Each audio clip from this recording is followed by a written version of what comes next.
Hola amigos, vamos a presentar el tema de diabetes que está basado en el Nelson de Pediatría y Medicina Interna para Pediatras. Como definición hemos tomado 2 puntos.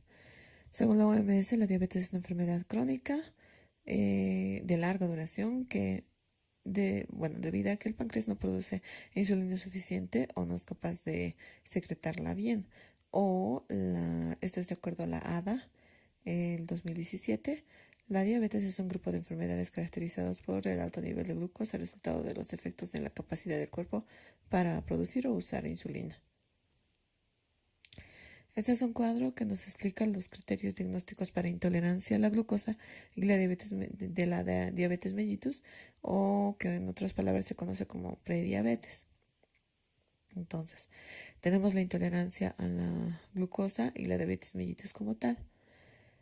La intolerancia a la glucosa es glicemia en ayunas de 100 a 125 miligramos decilitro, y la diabetes mellitus como tal es síntomas, es decir, polifagia, poliuria, polidipsia y pérdida de peso, o glucosuria o cetonuria. Esto más una glucosa plasmática al azar más de 200 miligramos decilitro. Y por otro lado tenemos la prueba de tolerancia oral a la glucosa, en la que se realiza el examen de una glicemia plasmática a las 2 horas durante la prueba de tolerancia oral a la glucosa, que es más de 140 después de las 2 horas, ¿no? Pero menos de 200 miligramos decilitro. Y bueno, diabetes mellitus como tal es la glicemia plasmática en ayunas mayor a 126 miligramos decilitro, o glucosa plasmática a las 2 horas de la prueba de tolerancia oral a la glucosa mayor a 200 miligramos decilitro, o hemoglobina glicosilada mayor a 6.5. En resumen, o sea, los criterios: glicemia al azar más de 200 miligramos decilitro. La prueba de tolerancia oral a la glucosa es a las 2 horas con 75 gramos de glucosa por aporte bioral, más de 200 miligramos. Glicemia en ayunas, más de 126 miligramos de decilitro, y la hemoglobina glicosilada, más de 6.5%.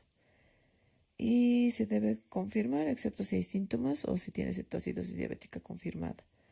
Ya los síntomas son polifagia, poliuria, polidipsia, pérdida de peso, o intolerancia a la glucosa es mayor a 140 miligramos de decilitro, o la glicemia alterada en ayunas mayor a 100 miligramos de decilitro, y la hemoglobina glicosilada de 5.7 a 6.4%. Y bueno, este es un cuadro de la clasificación de la etiología de la diabetes mellitus, ya en la cual tenemos la diabetes de tipo 1, destrucción de células beta por autoanticuerpos, ¿no? La de tipo 2, combinaciones variables de resistencia a la insulina y déficit de insulina. Tipo 3, defectos genéticos en la función de la célula B, y la MODY, ¿no? La aparición de la diabetes mellitus en personas jóvenes, o la adulto juvenil, mutaciones del ADN en la mitocondria, síndrome de Wolfram, o anemia megaloblástica sensible a tiamina y diabetes.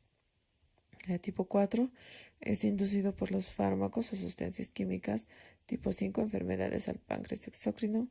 6, infecciones. 7, variantes de la diabetes de tipo 2, en la cual dentro de ellas están estas, ¿no? El síndrome de Rabson, leprechaunismo, síndrome de diabetes lipotrófica, resistencia a la insulina de tipo A. Y los defectos, tenemos la 8, síndromes genéticos con diabetes y resistencia a la insulina.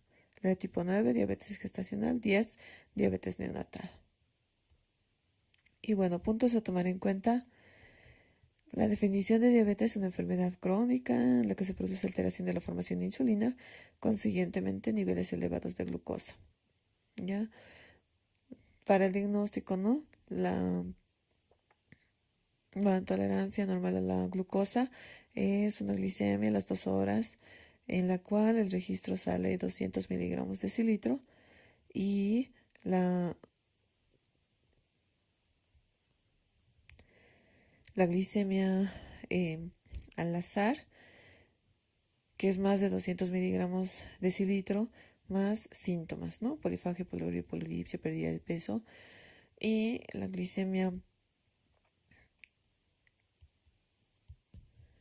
la tolerancia anormal a la glicemia, que es mayor a 126 miligramos decilitro, y la hemoglobina glicosilada, que es más de 6.5. Tenemos 8 tipos de diabetes: la de tipo 1, de tipo 2, defectos genéticos de células beta, inducida por exógenas, enfermedades del páncreas exócrino, infecciones, variantes del tipo 2, síndromes genéticos, diabetes gestacional y diabetes neonatal. Bueno, para continuar, tenemos una pregunta. Marca el enunciado incorrecto sobre diabetes mellitus de tipo 1. Los factores precipitantes pueden afectar desde la vida intrauterina. ¿Será que el uso de ciclosporina prolonga el efecto de la insulina? ¿Será que el umbral renal de la glucosa es de 180 miligramos decilitro? ¿O será que existe una prolongación del intervalo QT en el electroencefalograma como manifestación clínica? ¿O será que la lesión del páncreas reduce la formación de antígenos en la célula beta? Y bueno, esta es una representación esquemática de la respuesta autoinmune de las células beta del páncreas, en la que muestra que una pequeña lesión en el páncreas produce la liberación de antígenos contra las células beta, ¿ya? Que son recogidos por las células presentadoras de antígeno, y estas van a realizar la liberación de citoquinas que posteriormente van a liberar las células, ¿no?, de helper CD4, y ellas pues van a activar toda la cascada de inflamación, ¿no?, en cuanto se va a diferenciar, ¿no?, en reguladora y la helper 2, y luego posteriormente van a causar y nuevamente lesión al páncreas, ¿ya? Y por ende dentro de ellas, bueno, tenemos una lesión del páncreas del ambiente, que puede ser cualquier tipo, ¿no? Ya sea infección viral, sea autoinmune por la presentación de antígenos por genética y mimetismo celular, y pues toda la cadena de inflamación, ¿no? Y pues esta va a dar su círculo vicioso, en la cual va a haber amplificación, diversificación del proceso autoinmune y por tanto destrucción del páncreas. Por otro lado, tenemos la patogénesis de la historia natural de la diabetes mellitus. Vamos a comenzar en los que tenemos aquí las masas de células beta, ¿ya? Y esta es una pequeña curva que va a mostrar la funcionalidad y pues su vida media, ¿no? Tenemos los factores precipitantes que podrían reproducirse en el periodo sí intrauterino, ¿ya? Sobre todo esos los que son de causa genética. Van a actuar sobre esta. Luego tenemos la predisposición genética, que es probablemente el impulsor clave en las alteraciones inmunológicas, ¿no? Factor precipitante. Tenemos predisposición genética, factor precipitante.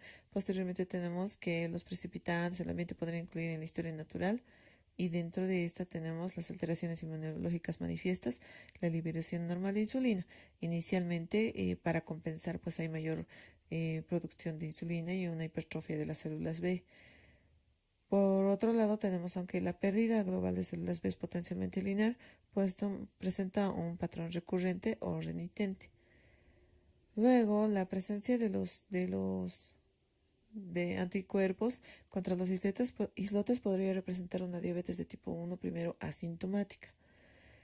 Y tenemos pérdida progresiva de la liberación de insulina, ¿no? Donde la glicemia se va a mantener primero normal. Luego tenemos variaciones crecientes de la glucosa conforme el individuo se acerca al inicio de los síntomas, ¿no? Y pues ya tenemos aquí, ¿no?, la alteración de la glicemia, ya presentando diabetes manifiesta o la presencia de péptido C en la sangre. Algunos pacientes producen concentraciones bajas de péptido C mucho después del inicio. Y posteriormente, cuando ya cae la funcionalidad o la masa de las células beta, entonces ya se mantiene esta, ¿no?, eh, para poder expresarse, ¿no?, la enfermedad como tal. Entonces tenemos estas etapas, ¿no? El inicio de la autoinmunidad preclínica con pérdida de células beta, el inicio de enfermedad clínica, la remisión transitoria, enfermedad establecida y el desarrollo de complicaciones. Luego tenemos la prevención primaria y la prevención secundaria. La prevención primaria lo vamos a hacer con la lactancia materna exclusiva. Teóricamente, bueno, lo que se dice es que parte del mimetismo celular se va a activar con factores externos, es decir, la fórmula maternizada. Sin embargo, la lactancia materna exclusiva ha demostrado que pues al no haber este factor precipitante o externo, pues probablemente podría retrasar la presentación o uno o disminuir la probabilidad, ¿no? Segundo, pacientes que tienen antecedentes de familiares de primera línea o, bueno, genética, ¿no? En los familiares se debe realizar el pesquisaje. Y la prevención secundaria que tenemos, el uso de ciclosporina prolonga el periodo de luna de miel, es decir, el periodo se podría decir que los niveles de glicemia adecuados, como pese a la formación de ya escasa de insulina. Por otro lado, el agonista del péptido similar al glucagón de tipo 1, pues nos va a ayudar en el efecto, ¿no?, de la insulina. Posteriormente tenemos la fisiopatología, ¿no?, de la diabetes mellitus, que inicialmente puede desencadenar como una cetoacidosis diabética. Primero tenemos un estado catabólico por insulinopenia, ¿no? No tenemos insulina, por ende el hígado produce más glucosa. Entonces, como produce tanta glucosa en la sangre, tenemos diuresis osmótica mayor a 180 miligramos, esto es por encima del umbral renal, ¿no? 180 miligramos de cilitro, deshidratación progresiva porque está teniendo diuresis osmótica porque ha sobrelevado, ¿no? La glucosuria. Posteriormente tenemos estrés fisiológico y la producción de otras hormonas, ¿no? Las catecolaminas, la adrenalina, la formación de cuerpos cetónicos, por ende, sobre todo acetona, ácido acético, y la deshidratación con hiperosmolaridad y por ende la disminución de consumo cerebral de oxígeno y coma. En cuanto a las manifestaciones clínicas, pues tenemos la hiperglucemia crónica va a producir diuresis más persistente o enuresis inclusive o polidipsia. Por ende, estos pequeños datos, pese a que no el paciente tenga algunas otras comorbilidades, se debe realizar, ¿no?, el estudio. Hiperfagia compensadora porque está perdiendo, ¿no? El mismo organismo, al tener disminución de la insulina, no recibe la glucosa, por ende trata de compensar haciendo que el paciente coma más, ¿no? La disminución de depósitos de grasa subcutánea, por ende tenemos nuestra baja de peso, la pérdida de calorías por la orina, por ende la poliuria, ¿no? Y la polidipsia, ¿no? Los cetácidos producen molestias, incluso dolor flanco en abdomen, náuseas y vómitos. Esto ya cuando estamos entrando a la cetoacidosis. La respiración de Kussmaul cuando tenemos acidosis también en cetoacidosis. En un electrocardiograma vamos a tener prolongación del intervalo QT y la deshidratación se va a exacerbar con enfermedades o con traumatismos, ¿no? Inicialmente. Entonces tenemos sed, poliuria, polifagia, visión borrosa en el sentido de presentación de síntomas neurológicos, hambre excesiva, pérdida de peso, dolor de estómago, náuseas y vómitos. Entonces, volviendo a nuestra pregunta, ¿no? El enunciado incorrecto. Primero, hemos dicho que los precipitantes sí pueden afectar desde la vía intrauterina. Segundo, el uso de ciclosporina prolonga el efecto de la insulina, sí, porque provoca ese efecto de luna de miel que mencionábamos, ¿no? El umbral renal de glucosa sí es 180 miligramos de cilitro. Por otro lado, existe sí la prolongación del intervalo QT, pero la lesión del páncreas no se produce por la formación de antígenos de la célula B. Mejor dicho, no se reduce la formación, más bien se incrementa, ¿no?, la formación de antígenos de la célula B. Bueno, la diabetes de nueva aparición sin cetoacidosis.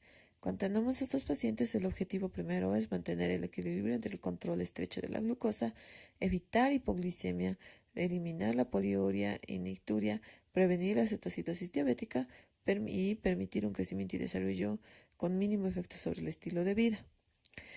La insulina en dosis mayor en púberes solo se determina con controles frecuentes y otros pues tienen un periodo de luna de miel con función residual de las células B. Este es un pequeño cuadro donde nos van a más o menos, ¿no?, orientar sobre las dosis de uso de insulina subcutánea. Y bueno, tenemos acá, ¿no?, la presentación de insulina. Tenemos las insulinas preanálogas que forman hexámeros en el tejido celular subcutáneo.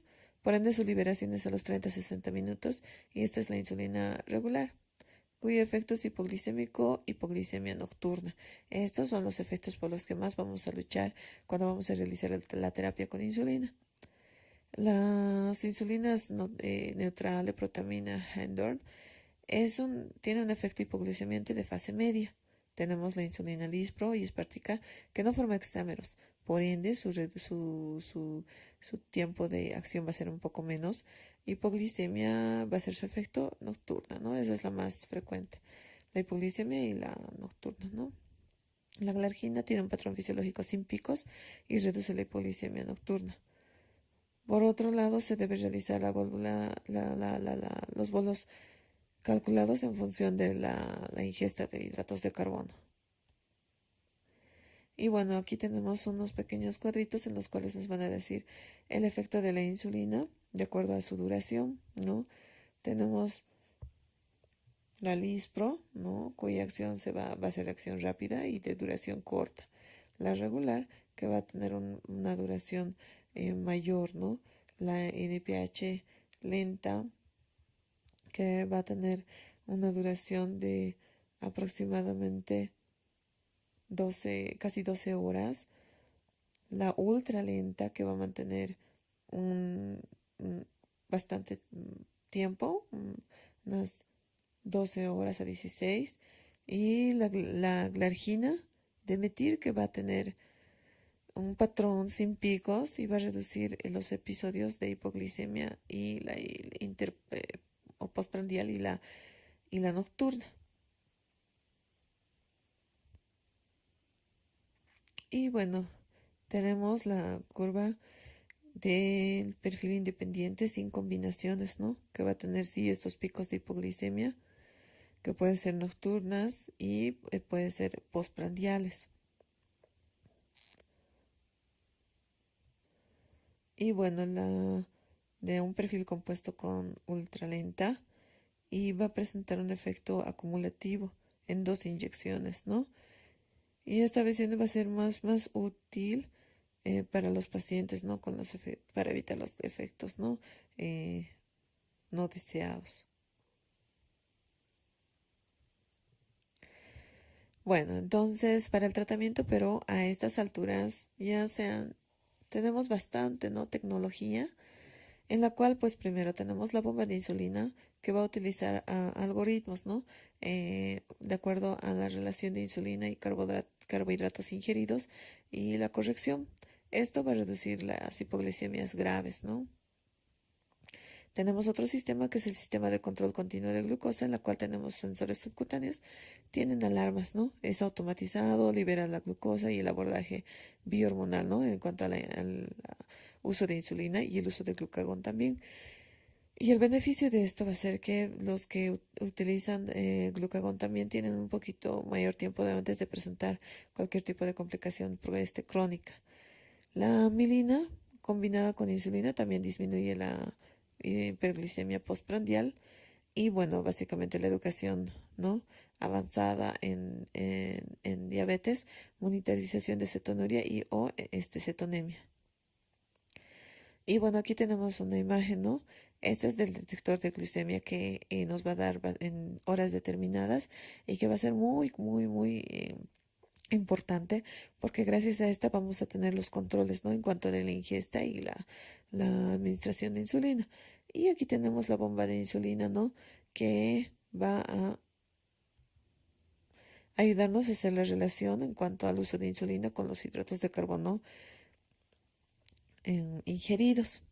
Y bueno, de acuerdo a eso vamos a tener el uso del algoritmo, ¿no? Por otro lado, bueno, aquí tenemos un pequeño algoritmo, ¿ya? Primero la ingesta. Tenemos el retraso de la acción de la insulina, 20 minutos en la periferia y 100 minutos en el hígado. El detector de glucosa nos va a ayudar a corregir según el desfase temporal, errores de ruido, valores sanguíneos frente a intersticiales. Bueno, estos van a ser, se podría decir, pues, datos que podrían alterar el resultado, ¿no? Y que de alguna forma, pues, nos van a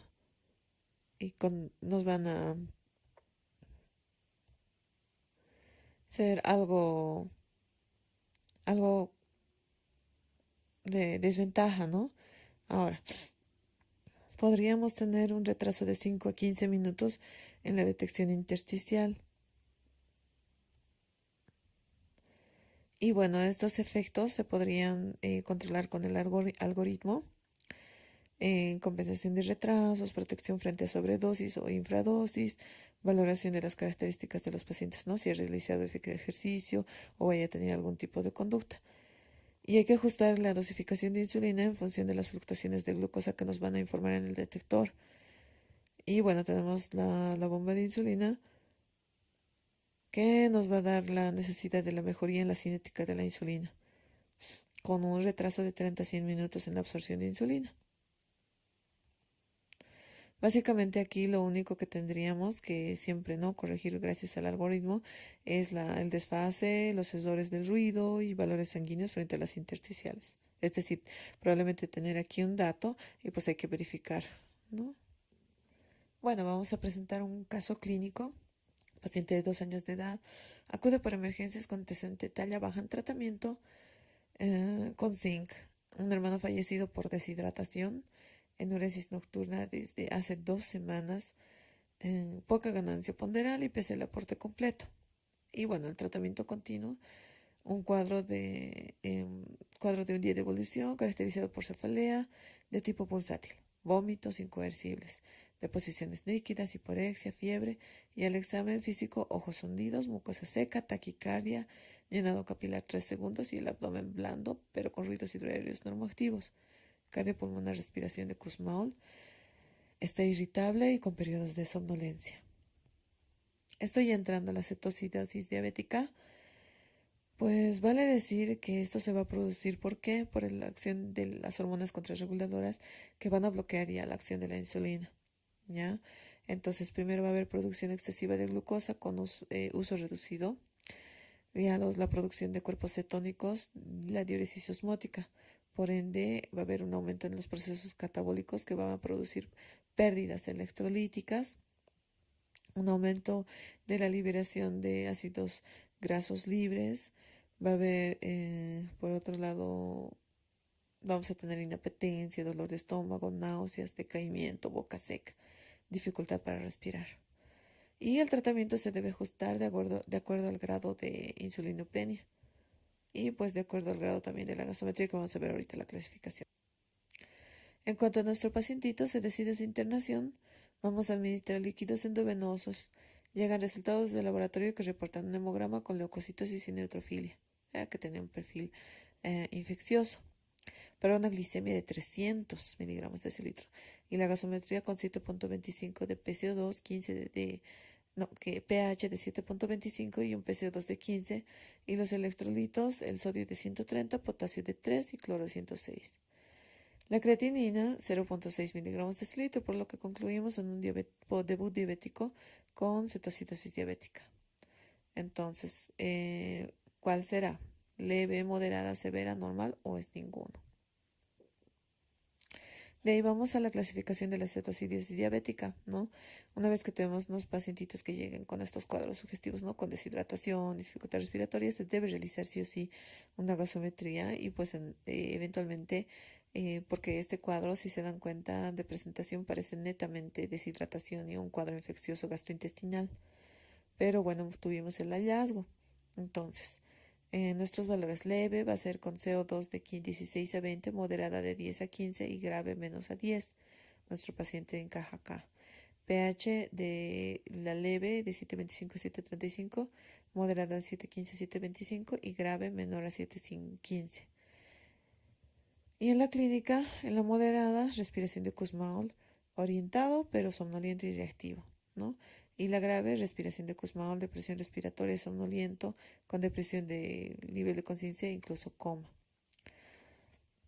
Entonces, ¿qué más vamos a tener? Poliuria, deshidratación, escasa ganancia de peso, glicemia más de 200 miligramos de decilitro.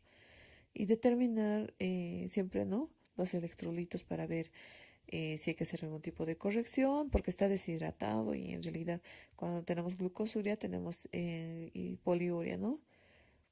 La hemoglobina glicosilada,